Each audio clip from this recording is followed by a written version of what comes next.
Kailangan natin pang abangan yan. They have now the Lord on to this side. Mapapasayo sila pero yung Black Shoes ngayon ginamit na. May kita naman natin. Aabangan nga ba nila dito sa may likod? Dahil andito na naman si Live. Mukhang mapapalalim pero tignan natin. Mukhang malalim rin naman talaga. At isa na naman na yung mapapatumba. Zora ngayon fall down. Down na talaga. Talagang kailangan ngayon nilang mag-reset. Kailangan nilang ibigay na lang yung Lord at i-retake at depensaan yung kanilang base. Mamaya as now, Fratres at Vitam makakuha ngayon ng libreng Lord para sa kanilang side. Sila napupunta ngayon sa alanganin yung kanilang sitwasyon na kung saan kailangan nilang mag-back out, kailangan nilang magkaroon ng reset na play.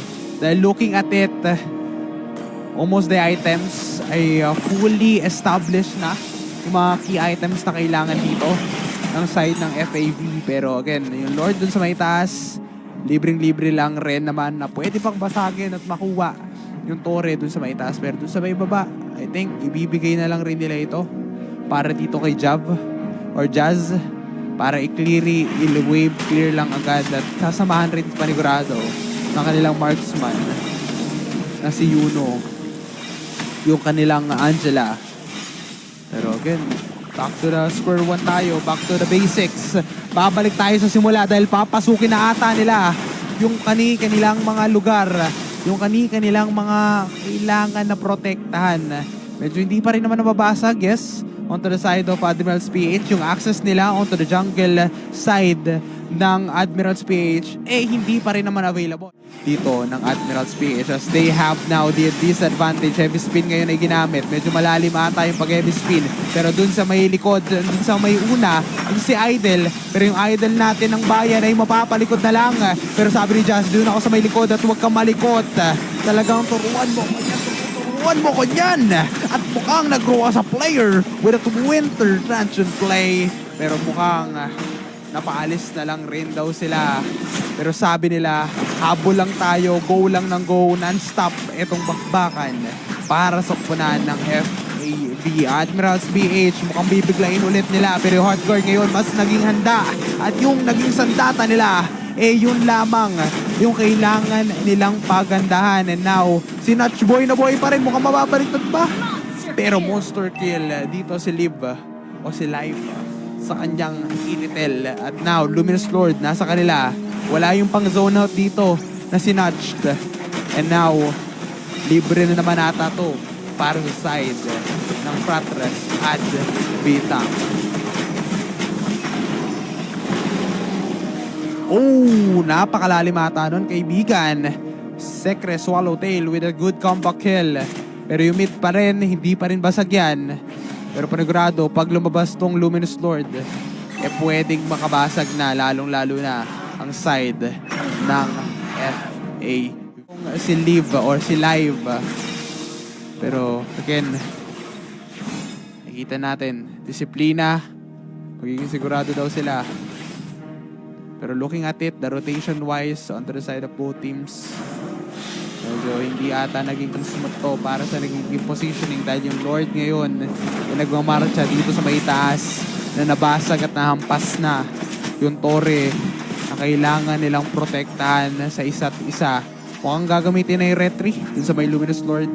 Pero again, yung ating laban, more on late game scaling heroes to at late game potential. Paano nga ba yung magiging diskarte na itong dalawang team dahil hindi pa rin naman nabasag yung may gitnang Torre at mukhang gugustuhin nilang bumaba para dito ng Admiral's PH. Pero again, mukhang maiipit with a heavy spin.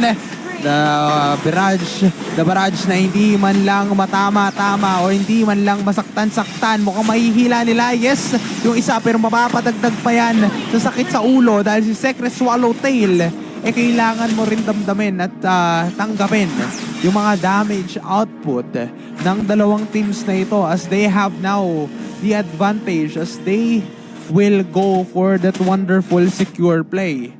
Nakita naman natin, shoutout pala sa 17 viewers natin na tumatambay at nanonood dito sa ating live stream.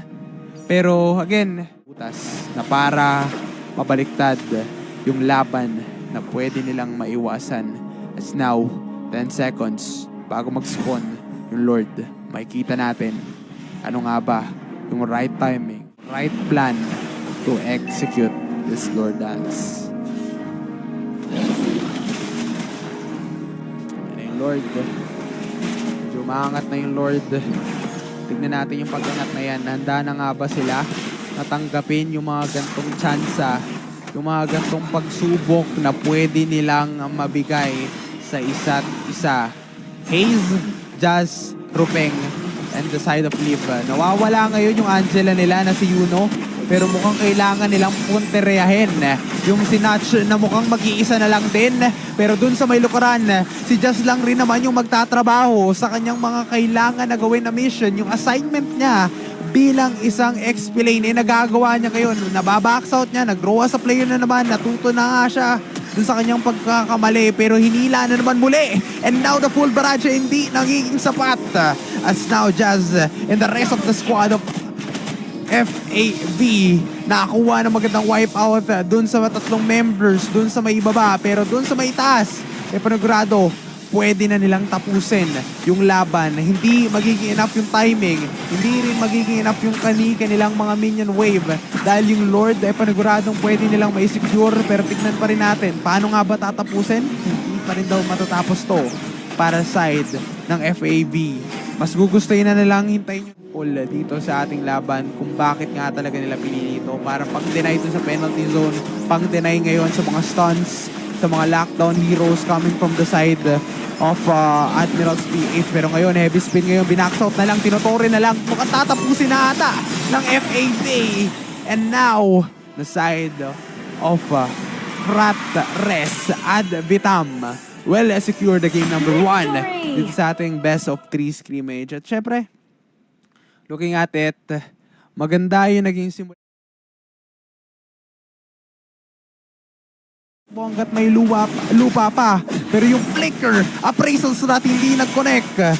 Mahirap to dahil pwedeng may ultimate na dito si Notch. Pero yung ultimate niya ngayon ay hindi napapanotch. And now, back and forth game on to the side of both teams. Ito na nga ba yung nagiging sagutan? Ito na nga ba yung naging kabanata na kung saan dalawang players natin nagkaroon ng overcommit play na hindi na nila nabigay yung isa't isa at mukhang susunod pa dito si Idol, mukhang iba ata yung gagawin nila pero rough waves ngayon naging sapat na yung retribution para dito kay Rupeng, the side of natin, Admiral's PH and the rest of the squad. Push nila dito, leading towards the bot lane. Mukhang magyakap, pwedeng matanggap. Pero again, mabilis lang rin talaga masoshow at mapapatay yung Lord. So I think kaabot pa tayo sa ating Luminous Lord. Pero pag hindi pa umabot to, tsak, nagiging delikado at magiging mahirap pa para ito sa side ng kanilang kalaban na nagbibigay sa kanila na magandang setup. Yes, na-setup na nga nila yung Terizla. Pero I think mas magiging enough pa yung Terizla para sa kanilang kupunan. At hindi na pinakawalan pa Secret Swallow Tail.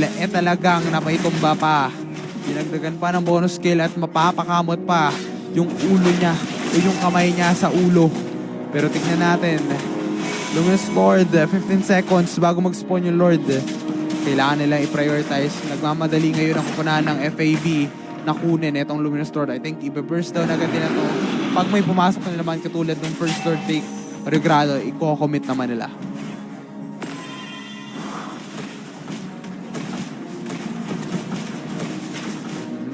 Ito na. Wala nga na atang kahit anong contest na ikukunin or kukuha. Dito ang side ng FA. Kailangan nilang depensahan yung iba pang mga tore. Kasi pag hindi na depensahan, masisira at masisira yan. Katulad na naman ito, mukhang masisira na naman yung playstyle. Dahil andyan na naman yung Beatrix, Liberous Passion ay ginamit.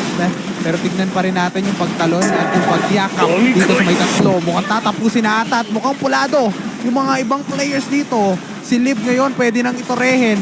Pero andun sa may likod, etong si Zora. Si Zora napapalayo pero mukhang legendary. Tatapusin na nga talaga to ng FAV.